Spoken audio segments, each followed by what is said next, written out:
Let's change the AC compressor on a little Subaru 2017 Forester 4-cylinder. So I took the little plastic cover here, just had a 10mm bolt, goes through there on the bracket, and some 8mm, 10mm to get this thing loose.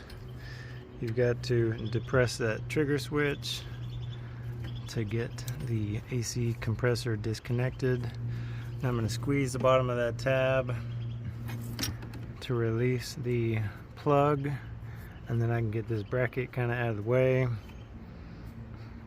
and then we will take the tension off the belt, remove the belt.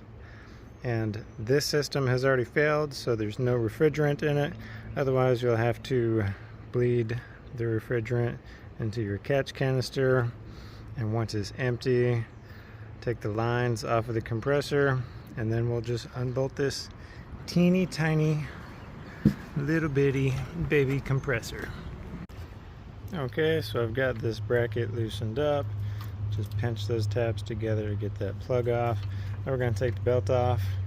The tensioner is right here in the center. It's a 14mm. So I've got a breaker bar. I'm going to twist it clockwise. That's going to take the tension off the belt. We're going to slip the belt off. The tensioner is going to swing back up farther than the position it was just in. Okay, so now the belt's out of the way. And listen to that. This thing was making a bunch of racket, and you can tell this clutch got pretty hot. See how the paint is burned on it? So the seal failed, dumped all the refrigerant, and it makes a buttload of racket whenever you try and turn it on. Usually the computer will sense that there's either no refrigerant, high pressure or low pressure switch, and won't allow the clutch to turn on. So we've got 4 bolts to get it off. There's a 14mm right there. Okay, pointing straight up and down. There's a 14mm right there that faces the radiator. There's a 14mm right here that faces up. And there's another 14mm. I'm doing really bad camera work right now. There's another 14mm right there, kind of directly under the compressor. So 2 face the front, 2 face up, and then the compressor is free. Okay, so about 90 seconds later, and we're all disconnected. So I just removed the lines. This AC compressor was replaced recently, like a couple of years. So these O-rings are gonna be okay, but these compressor kits come with fresh O-rings, so we're gonna replace those. And now this little guy should just kind of pull out of here. There we go. Okay, so there's the old one. And for that orientation, the 2 bolts on the right side are the same dimensions, and the upward facing bolt on the left is longer than the one that faces front. So right side bolts, 14mm head. Left side bolts, here's that bracket that's hanging out on the compressor. Long bolt faces up, shorter bolt faces the rear of the vehicle. Alright, so now we can inspect this stuff, make sure no plastics are broken, make sure nothing is leaking on top of the engine, maybe blow it off with some compressed air, and then put the new compressor in there after we pour some oil in here and cycle that clutch a little bit. And that was pretty quick and simple. So we've got 3 ounces of PAG oil in the compressor. It actually came loaded with 3 ounces. The car calls for 3 ounces. The old compressor that I pulled off was dry as a bone. So we can see I can actually spin the clutch here independent of the pulley. You could not on the other one. It was just internally seized. Anyway, so we've got everything snug back up. Our 4 14mm bolts, our 2 line clamps with new O-rings. Coat the O-rings in some PAG oil before you stick it back together. We've got our belt back on there. If you don't want to consult a belt map, just remember that in any belt setup you want maximum wrap around the crank pulley. So in this case, here's an idler, here's the tensioner. It goes almost all the way around the crank before it swings over here to the alternator compressor.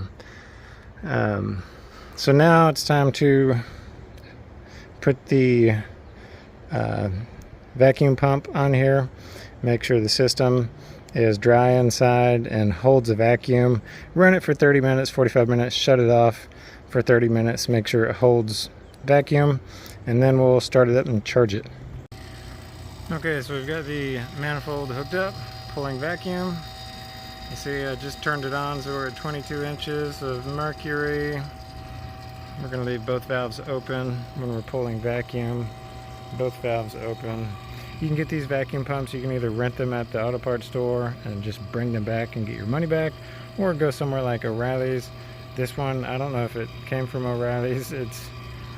I just noticed this last time I used it. Oil capacity 8 ounces. Yes. Make sure you've got 8 ounces in there. So, man, my brother bought this a long time ago. It may have come off like the first version of Temu there ever was. I don't know, but it works. It definitely pulls a vacuum. So we're gonna let this do its thing for about 30 minutes. And then we're gonna close these and leave those open. Turn the pump off. And then we'll watch this for 30 minutes. And if that needle creeps back up, we know there's a leak.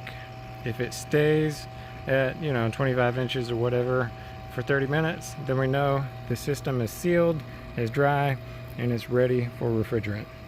Okay, I've been running this thing for about 30-45 minutes, so I just turned it off. So left those valves open, close these valves, turn the vacuum pump off. We're going to see if it's going to hold 25 inches, and as long as that holds, then we're going to refill it.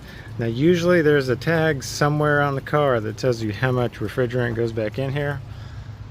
On this car, it's on the hood. It tells us 12.4 to 14.1 ounces of R134A. So if you ask Google, it's going to tell you like 18 ounces. So make sure that you do try and find a label somewhere on the car, or call a component manufacturer like Four Seasons that makes a compressor and see if they have a book value for it.